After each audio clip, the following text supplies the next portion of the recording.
Friends, thanks for joining us again, and you are here in the parlor with us. Of course, you know Scott Duran, Pastor Scott, Pastor Ryan. You've seen him now. This is the second time he's joined us. And today we have a very special guest, Mr. Samuel Johnson.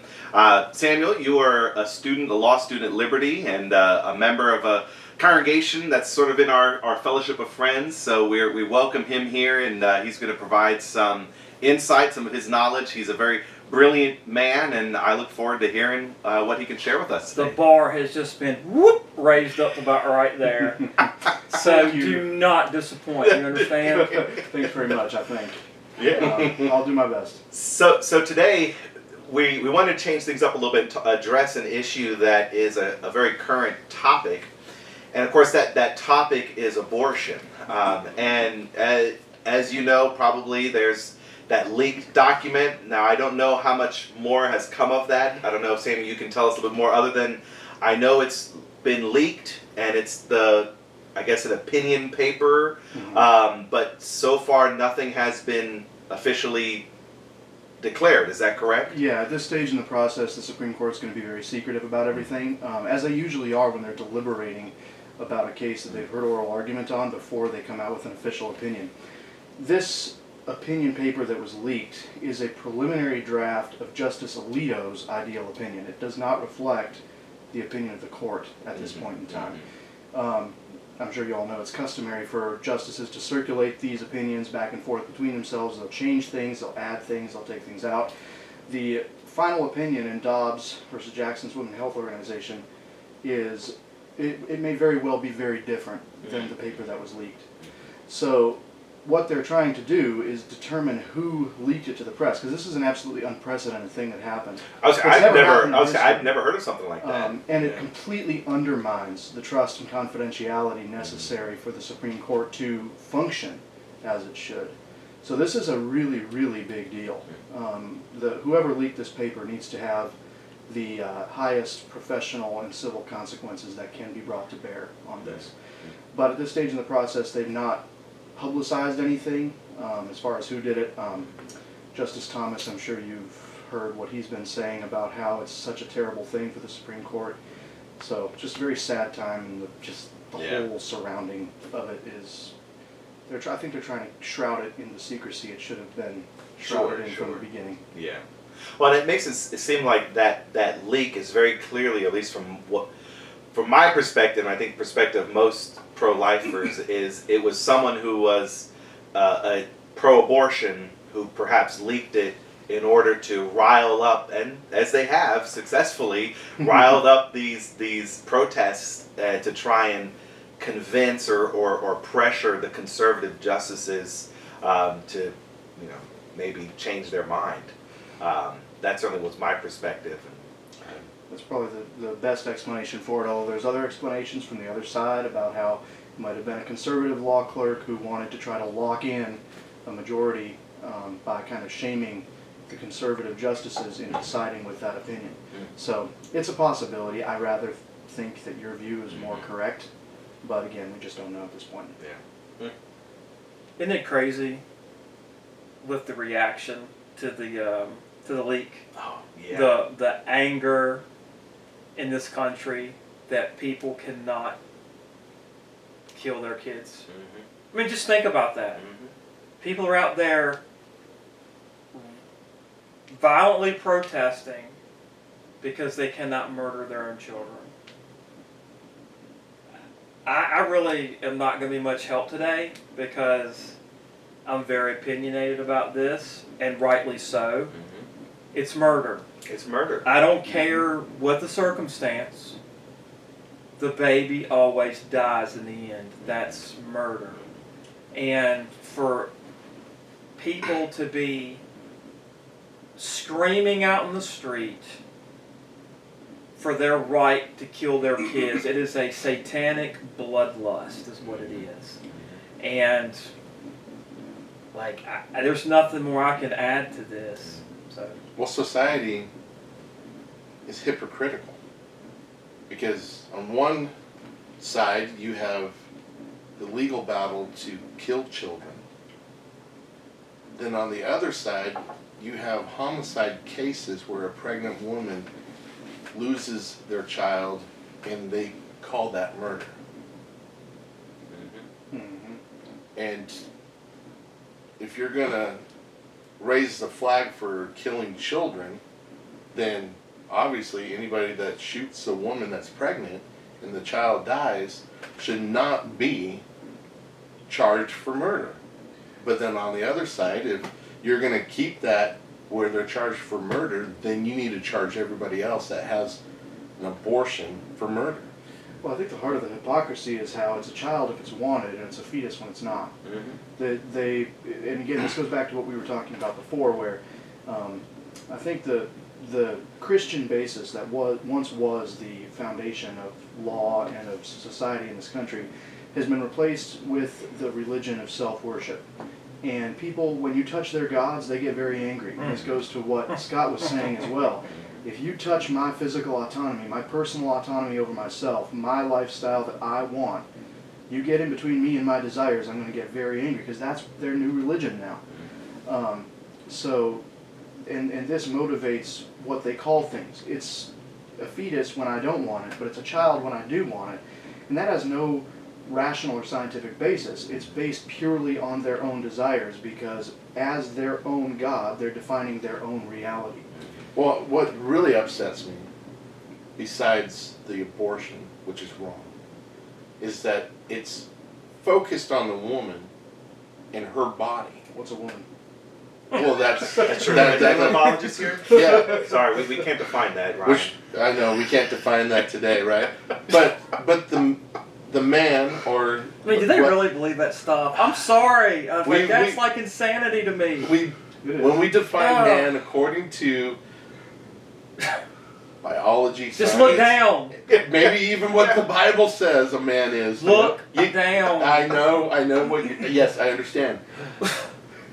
The rights of a man in the cases of abortion, where he wants the child and the woman doesn't want the child, the woman is elevated, Mm-hmm. and the rights are to protect a woman's body. Mm-hmm. Well, what about the man and his contribution? Mm-hmm. Because that woman did not spontaneously bring about a fetus or a child, Mm-hmm. and they're just one-sided. Mm-hmm. Which, just remind me. I just want to ask Sure. this question. Just remind me. In law, if it's one-sided, is that allowed?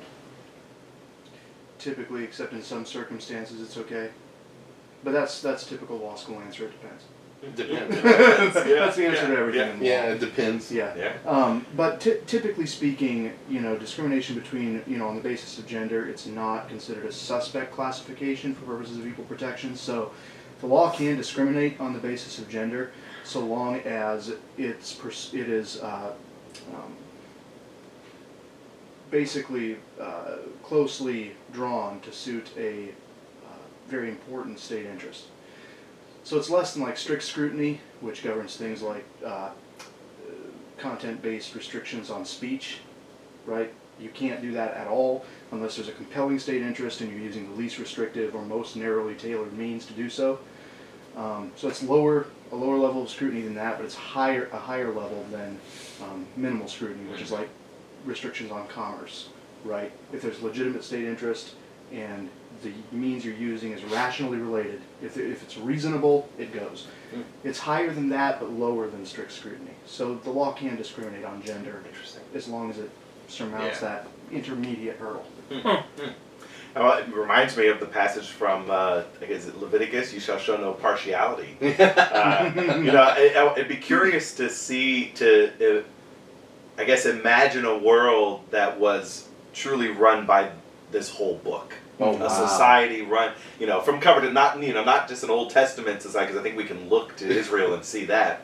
But I mean like a cover to cover type thing where you take into consider those types of things. Obviously that's the kingdom that's going to be ushered in. As fallible humans, we're not equipped to do it ourselves. We're not. But, yeah. So we do the best we can. Well, I want to go back to that question of, though, showing that partiality, that equality there. And in our society, the answer to your question is if they are a minority, their voice is lifted up. So that's who we're supposed to listen to.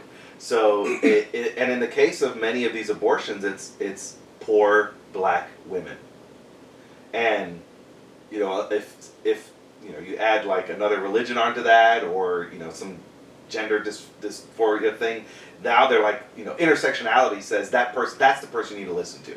That's the person. That's their rights supersede anyone else's rights, and that is wrong.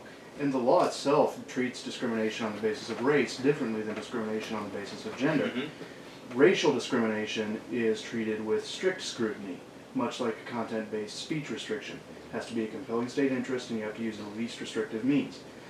So racial discrimination is treated much more tightly under the law. There's much more restriction on state power to discriminate based on race than there is based on gender. And that's largely due to the innate differences between men and women, which even the law can't deny. Yeah. So, but we can't define what a woman is. Well, let me ask this question. How long ago was it that our science books defined a man and a woman and said that a man and a woman, based on the chromosomes, would be that gender? How long ago was that? well, I'm going to be a lawyer for a second here. Yeah. I'm going to say it depends on how you define science. Amen to that, all right. Because Oh my science gosh. books still define it as that. I was gonna say that's Political perfect. ideology books might disagree, political but, science. but science books still define it as that, yes. Well, see, amen, that's my point. That's what I wanted you to bring out, is that hasn't changed. Mm-hmm. Mm-hmm. Yet, we have what you hit on the nose right there. Everybody has their own gods that they worship. And when they worship their gods, then they can be whoever they want to be. But then when you get to the reality of the God that created everything, He already sets in place the order. Mm-hmm. And we're talking about disorder. We're talking about going against the order that God has set up. And so what I see, abortion, is the disorder to attack marriages, but also the family unit. Mm-hmm. And that would disrupt what God has set in place from the very beginning with Adam and Eve. I mean, that was essentially why Planned Parenthood was founded. It was founded on the science of eugenics. And what was eugenics in the early 20th century? It was to get rid of the unwanteds of society, Jews, blacks, poor. That's exactly what it's designed for, or I'm what it was glad the created Puerto for. Rican just said that. That's why we're silent. Yeah, But boy. seriously, Yeah. I could go a little deeper and say that all of this is under the umbrella of subjugating the image of God Yeah, to man's desires. exactly. The act of abortion is first and foremost a defacement of the image of God. The pseudoscience of eugenics is first and foremost basically the abolition of the image of God in favor of a human imposed hierarchy of value. So basically what we have is a culture that does not like to retain God in their knowledge, as in Romans 1. And the abortion debate and the eugenics debate is the first step down that road. What we're seeing now in modern society is God having given us over to a debased mind, which is evident in the homosexual, transgender type of manifestation. So yeah, the science of eugenics started this whole road back around the turn of the 20th century. I believe it was the 1920s. Yeah, something like that. But what is at the bottom of it is people shaking their fist in the face of God and saying, you might say I'm made in your image, but I think I'm made in my own image. And I can do what I want with myself. Psalm 2. I was thinking Psalm 2 this whole time. And he just hit it right on the head. It's, why do the nations conspire and the peoples plot in vain?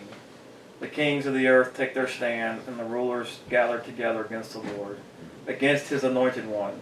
Let us break their chains, they say, and throw off their fetters. That's what he just said. Yeah. Mhm. It's, yeah, we might be made in your image, but we want to break your chains. We want to throw you off of us. Under this line of thinking, it goes even earlier than that. In Genesis, Nimrod wanted to shake his fist in God's face and say, I'm going to do it my way. And that's where Babylon came from. He built the city of Babylon. And the Bible has a lot to say about Babylon. And the reason for that is it's exactly what you were talking about. A people that put their fist up and say, we're going to do it our way, not your way. But I also wanted to bring out that Paul, this is nothing new. Paul, when he was living in Rome, in the city of Corinth, where they had the temple of the prostitutes, abortion was rampant. And he was already dealing with all that. So the New Testament, even though some Christians might believe this is a new thing that we're battling, it's not. People have been sacrificing babies. Well, Thousands of years. There's a god called Moloch in the Old Yeah. Testament that they worshipped him by sacrificing their child to him. And all abortion is modern day Moloch worship. That's all it is. And this whole conversation seems to be swirling. So obviously I think abortion, if you wanted to distill it to one sin, it's I would definitely say it's murder. But I think if you really continue the conversation, look at it, the underlying sin is idolatry. That seems to be, it's this idolatry of self, idolatry of image. We don't want to worship God. We want to worship our own ideologies, our own selves. And that is manifested, as a lot of idol worship is, through an offering to an idolatrous false god. And in this case, that offering is the lives of babies. I would piggyback on that to say, right behind it or equal to it is parenting. That we have parents that claimed to love Jesus Christ, that did a poor job of raising their children to know what that love looks like and to understand that love. And you could go back to the Old Testament. When did the people of God fall away from God? Is when the parents decided which direction the family would go. Yeah. And that's where it goes right down to, is that they would choose to follow their idol rather than follow God. Yeah. All right, friends, I think we've had a really good conversation. Sammy, I want to thank you so much for joining us on these episodes. And, of course, Scott and Ryan, thank you. And hopefully we look forward to seeing you all in the near future. Take care.